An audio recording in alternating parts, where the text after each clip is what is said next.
Bien, buenas tardes, un gusto saludarles.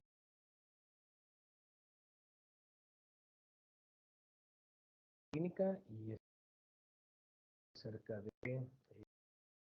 tales,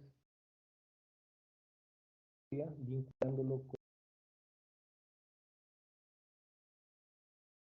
el sistema nervioso. En ese sentido, pues es importante mencionar que, bueno, todas las actividades que realiza el organismo están reguladas y supervisadas por el mecanismo de integración y de control denominado sistema nervioso. Sus funciones consisten en coordinar estas actividades, ya sean sensitivas, motoras, vegetativas, cognitivas y comportamentales en el ser humano. Tiene la capacidad de recibir, transmitir y emitir información, ¿verdad? En ese sentido, las actividades del sistema nervioso se desarrollan gracias a la actividad de un amplio entramado de células nerviosas, de neuronas y neuroglias con sus correspondientes prolongaciones, que forman lo que se conoce como sustancia gris y sustancia blanca. Las neuronas, obviamente, es la unidad básica, ¿verdad?, desde la cual todo nuestro sistema nervioso, ¿verdad?, va a ir adquiriendo una función especializada en la transmisión de los estímulos, mientras que las neuroglias son esas células nerviosas que facilitan la actividad de las neuronas. Es importante mencionar que la organización del sistema nervioso se divide en sistema nervioso central y sistema nervioso periférico. El sistema nervioso central pues tiene uno de sus órganos importantes como es el encéfalo, la médula espinal, y dentro del encéfalo está el cerebro, el cerebelo, el tronco encefálico, y dentro del tronco encefálico está el mesencéfalo, la protuberancia del bulbo raquídeo. En el caso del sistema nervioso periférico es importante que hay una parte que tiene que ver con la parte somática, es decir, los nervios, la parte de la médula espinal, la parte raquídea, ¿verdad? Y también está lo que se conoce como el sistema nervioso autónomo, donde este regula lo que es el sistema simpático y parasimpático. Vamos a ir viendo cada uno de estos elementos. Es importante, pues bueno, mencionar que el sistema nervioso central consta de una doble protección ósea y meníngea. El cráneo y las vértebras forman parte de la cubierta ósea del encéfalo y la médula espinal, mientras que internamente la cubierta está constituida por tres meninges, la dura madre, la aracnoides y la pía madre, que protege la médula espinal. El sistema nervioso central tiene que ver con la parte del encéfalo, la médula espinal. A su vez decíamos que el encéfalo tiene tres órganos importantes, el cerebro, el cerebelo y el bulbo raquídeo. En ese sentido, pues el cerebro podemos decir que está dividido sobre la base de dos hemisferios, ¿verdad? Y que estos a su vez pues van a tener una interacción en cada una de las funciones que nosotros realizamos, ¿verdad? Va a estar unido, ¿verdad? Por esa comisura central que se conoce, ¿verdad?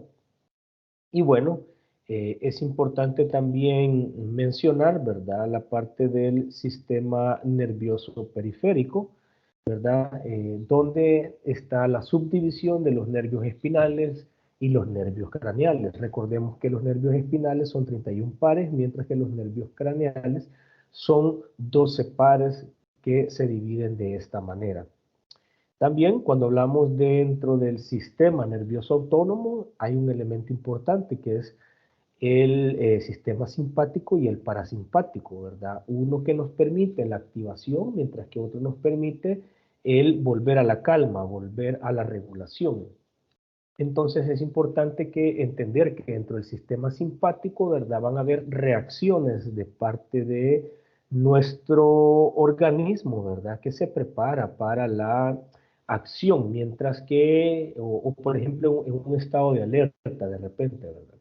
Mientras que el parasimpático va a hacer todo lo contrario y va a disminuir esa acción que nosotros de repente hemos tenido a partir de ciertos estímulos, ¿verdad? En el sistema simpático podría ser que dilatamos la pupila frente a un hecho que nos genera, frente a un estímulo que nos genera, por ejemplo, una alerta, mientras que en el parasimpático va a contraer la pupila. Ahí podemos ver cada una de las funciones que vamos teniendo. Bien, vinculando todo esto a la teoría de los bloques funcionales de Alexander Luria, es importante decir que, bueno, él hace una propuesta innovadora, ¿verdad? Recordemos que Luria vivió en la época de la Unión Soviética, ¿verdad? Y de alguna manera, pues, la experiencia de la Segunda Guerra Mundial le permitió a él experimentar, ¿verdad? Bueno, pues, con todos los heridos producto de esta guerra. En este sentido, es importante mencionar que eh, su, su propuesta tiene que ver con las funciones mentales, ¿verdad? Él presenta lo que se va a conocer como una propuesta del sistema funcional, ¿verdad? Recuerden que antes habían teorías que tienen que ver con la localización de las funciones cerebrales. En este sentido, Luria presenta a estas como un sistema, como una interacción, ¿verdad? Donde fundamenta en sistemas de zonas cerebrales que trabajan concertadamente de forma que cada una ejerce su papel específico dentro del sistema. Así que debemos de entender también que los procesos mentales humanos son sistemas funcionales complejos y que no están localizados en ninguna área en específico. En este sentido, él nos va a presentar las tres unidades funcionales. La primera, que tiene que ver con regular el tono y la vigilia. La segunda, para obtener, procesar y almacenar la información. Y la tercera, para programar, regular y verificar la actividad mental. Los procesos mentales del hombre en general y su actividad consciente en particular siempre tiene lugar con la participación de estas tres unidades, de una manera dialéctica vinculadas entre sí. Estas sirven para los procesos básicos como la memoria, el aprendizaje, la motivación, la emoción y la atención. También tiene que ver con los procesos psicológicos superiores, con la abstracción, pensamiento, lenguaje y toma de decisión. Cada una de estas unidades básicas en sí misma es de una estructura jerárquica y consiste por lo menos en tres zonas corticales, una sobre otra, ¿verdad? Donde la proyección que reciben son procesadas, donde se preparan los programas y finalmente, ¿verdad? Estos sistemas se desarrollan en los hemisferios cerebrales. Ahora bien, cuando hablamos ya propiamente de la primera unidad, que es para regular el tono y la vigilia, y los estados mentales, nos referimos a que los procesos mentales humanos sigan su curso correcto, es decir, el estado de vigilia es esencial. Todos estos procesos que hemos hablado tienen que ver en un estado de vigilia, porque no se pueden realizar, por ejemplo, cuando una persona duerme, ¿verdad? En este sentido, están situados principalmente en el tallo cerebral, ¿verdad? El diencéfalo y las regiones medianas del córtex. Solo bajo condiciones óptimas de vigilia es posible que el hombre reciba y analice la información. Esta precisa regulación de los procesos mentales es imposible durante el sueño, ¿verdad? Un descubrimiento de máxima importancia fue que las estructuras que mantienen regular el tono cortical no yacen en el mismo córtex, sino debajo de él, en el subcórtex. Y en ese sentido, pues hay una formación que tiene una estructura de una red nerviosa. Es importante mencionar que, bueno, hay diversas fuentes de activación. Hay una primaria que se conoce como economía interna, que tiene que ver con los procesos metabólicos o la homeostasis.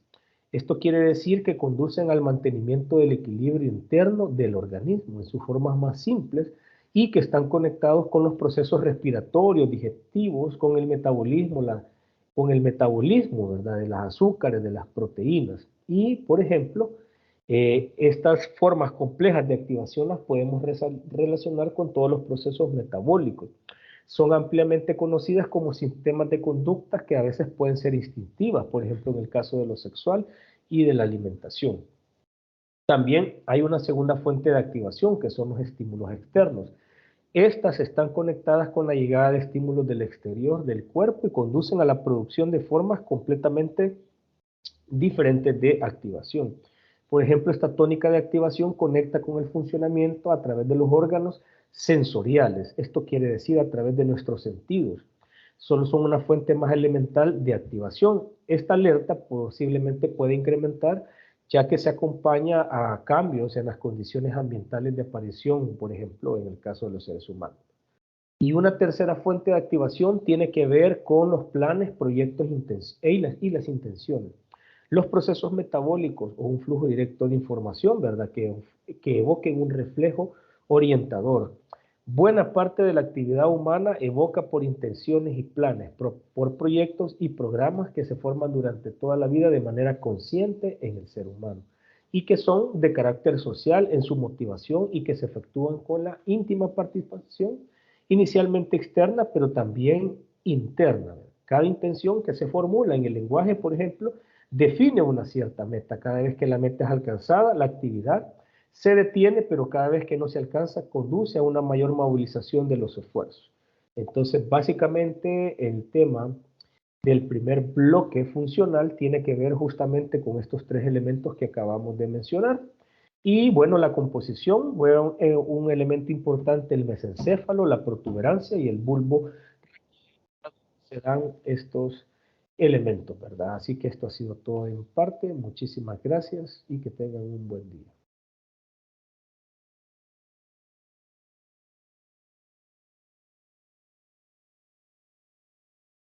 Sobre la segunda unidad funcional, que es la unidad que recibe, analiza y almacena la información.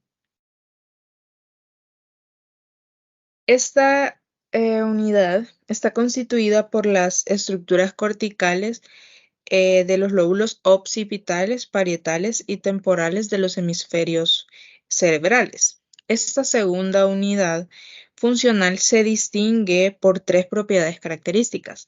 La primera es la organización jerárquica de sus estructuras. La segunda es la alta especificidad modal de las neuronas que la componen. Y la tercera es la lateralización progresiva de las funciones a las que se encuentra vinculada.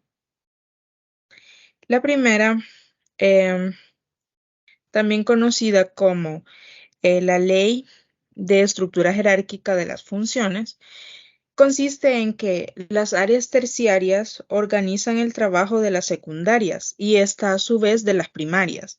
El trabajo más elemental de análisis corresponde a las áreas primarias, el cual es modificado por un trabajo de síntesis más complejo en el ámbito de una misma modalidad sensorial, lo que corresponde al área secundaria, y en las áreas terciarias se realiza el trabajo de integración funcional de todas las modalidades sensoriales.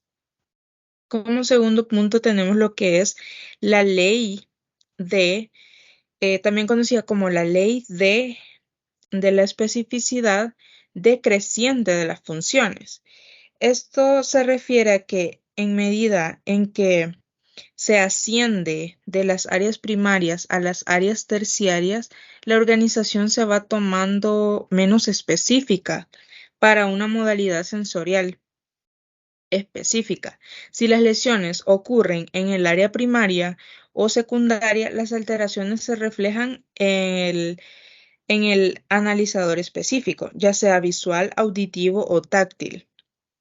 Pero si la lesión ocurre en las áreas terciarias, se producirán diferentes trastornos relacionados con la síntesis de varias modalidades sensoriales.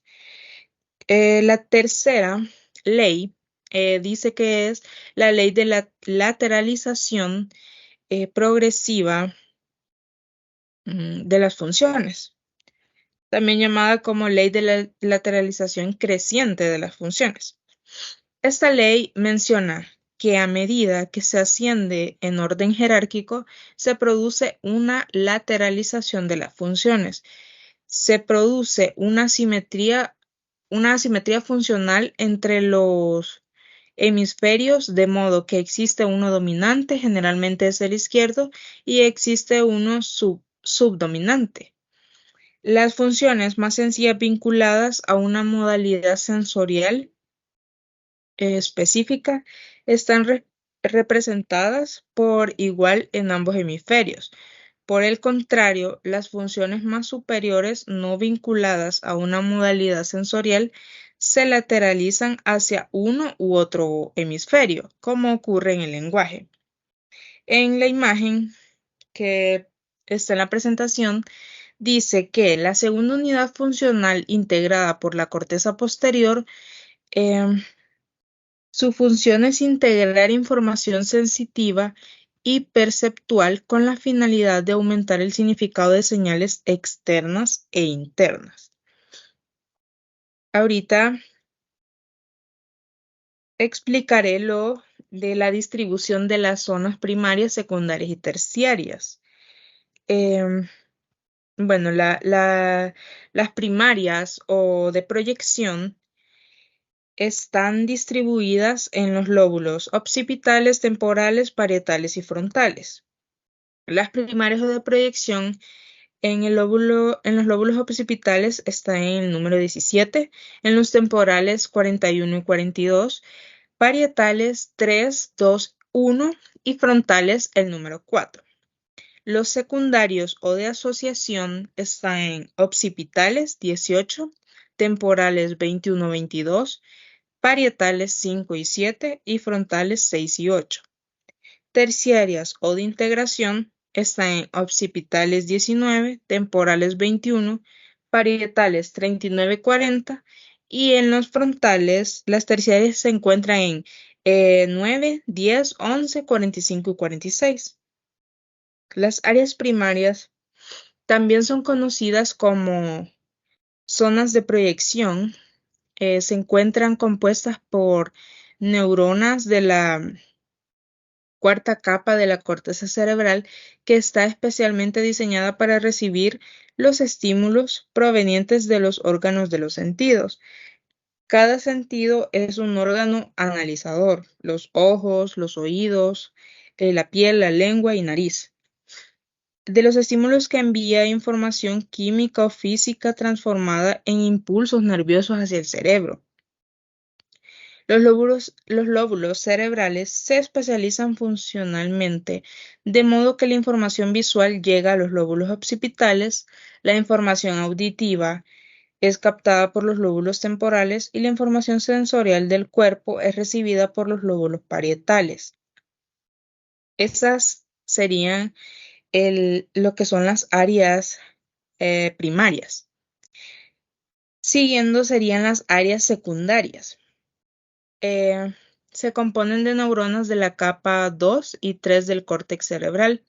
Estas áreas, conocidas también como zonas de asociación, fueron consideradas por mucho tiempo como zonas silenciosas o mudas, porque a diferencia de las áreas primarias, la corteza asociativa no mantiene una especificidad modal de cada tipo de información sensorial, de modo que no era posible determinar sus características funcionales de forma precisa.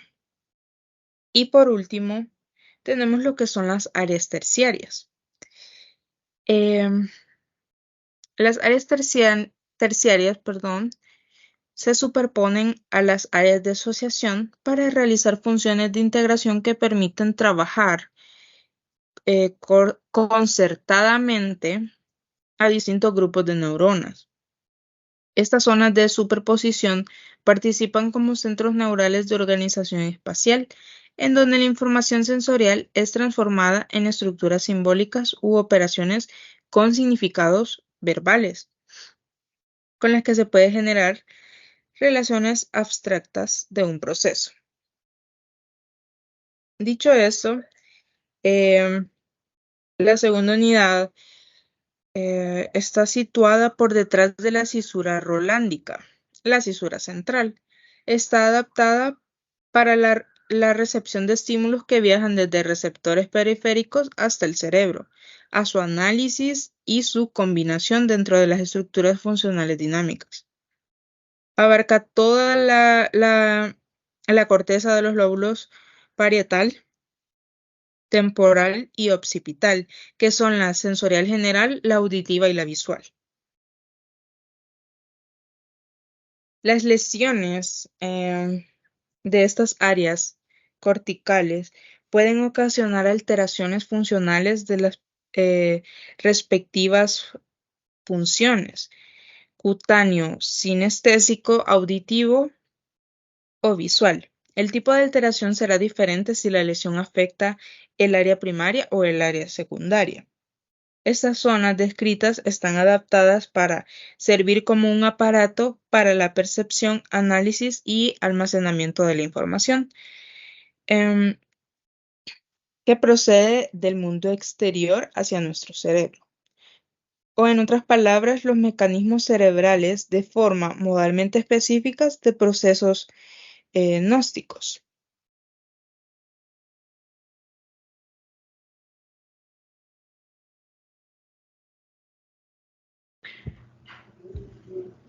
Siguiendo con la tercera unidad funcional, unidad para programar, regular y verificar la actividad. Consta de los lóbulos frontales y las estructuras prefrontales bilaterales de la corteza cerebral. Esas áreas permiten la formación de planes y secuencias de acciones que autorregulan la conducta humana por medio del lenguaje, verificando sus resultados orientados hacia metas de carácter racional, para lo cual integran funciones de señalización, abstracción, interrelación y retroalimentación de la información.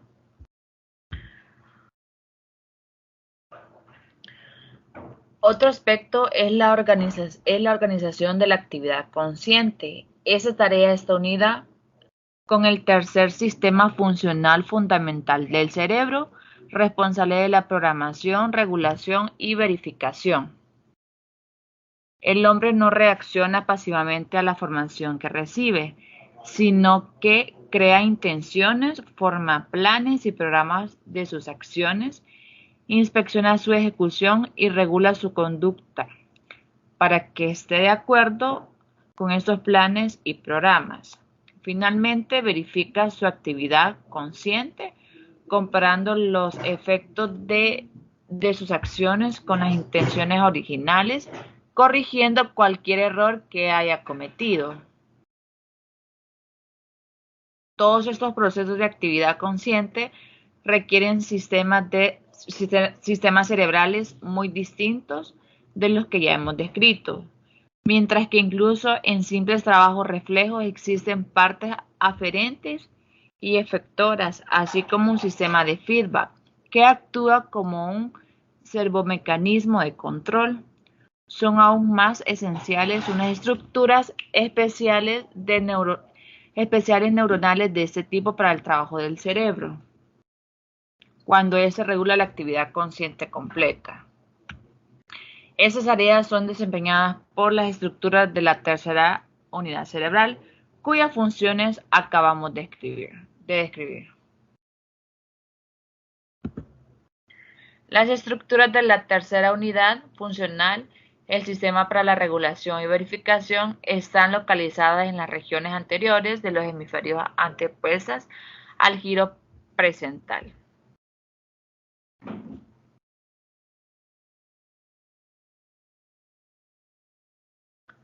Otra característica que distingue el trabajo de la tercera unidad eferente del córtex del de la segunda unidad aferente es que la unidad no contiene en sí misma un número de diferentes zonas modalmente especificadas que representan analizadores individuales, sino que consiste enteramente en sistemas de tipo motor eferente y está bajo la constante influencia de estructuras de la unidad aferente.